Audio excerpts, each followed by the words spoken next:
After 100 days of Vladimir Putin's invasion on Ukraine, the Russian forces control only 20% of Ukrainian territory, and the Ukraine goes on the offensive. In short, this is the summary of the past 3 months of the war in Ukraine. The battle for Ukraine has turned into a slugfest of dueling artillery. It's not the lightning-quick takedown Russian President Vladimir Putin intended. But former CIA Director David Petraeus says there's no denying Russian progress. They have made grinding, costly, but substantial gains, he said. They now control at least 20% of the country, if you include the areas, of course, that they took control of back in 2014. Petraeus continued that the Russians are plastering the areas where they find Ukrainian resistance, but that can only go on for so long because they're also taking very high losses. By some estimates, Russia has suffered 15,000 killed and lost 1,000 tanks.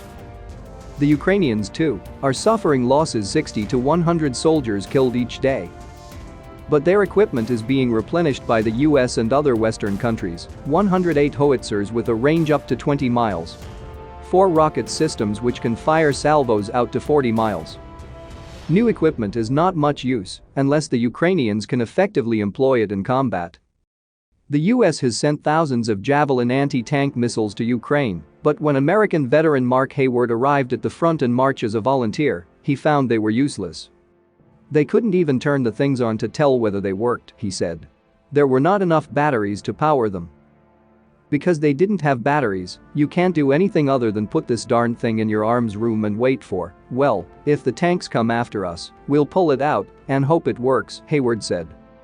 Using parts from broken computers, they designed a way to power the Javelins with motorcycle batteries. It had a strong air of, "We're making this up as we go along," he said.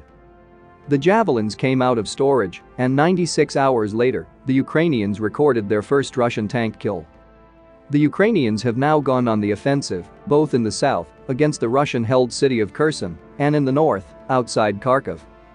Petraeus said it is an attempt to outflank the Russians. If they can get through that and get into the soft spot of the Russian defenses, then it's very possible that they could just keep on going. But Hayward believes the Ukrainians will face a stark reality. "I personally think that it is a foregone conclusion that the Ukrainian military will beat the Russian military," he said. And when they finally retake those pieces of Ukraine that are currently occupied, they're going to find nothing left.